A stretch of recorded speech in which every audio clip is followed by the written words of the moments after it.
Hello and welcome to the JMS One app. This video will give you an overview of the app.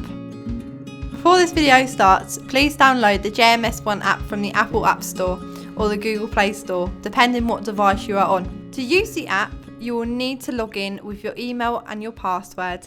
If you have forgotten your password, tap Forgot Password. Enter in your email and tap Submit. You will now receive an email with a password link. Follow the link to update your password. Once you are logged into the JMS One app, you'll be greeted with a home screen. The app home screen is the New Job tab, which will allow you to open, accept and decline both new and assigned jobs. The other features on this app includes the navigation menu bar to the left of the screen. Tap this to see more pages to navigate. To exit this screen, just tap outside of the drop-down screen. In the top right-hand corner, there is a notification bell. If it has a red circle with a number inside, this means you have new unread notifications.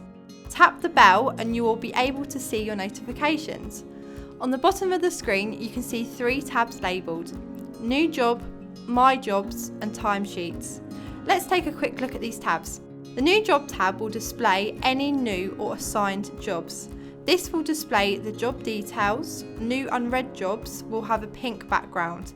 Click on the job card to view more details of the shift. My Jobs tab will display any jobs you have accepted, cancelled or declined. It will also show completed and processed jobs within the last 30 days.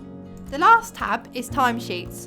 A timesheet will be generated when a job is completed and is only visible then.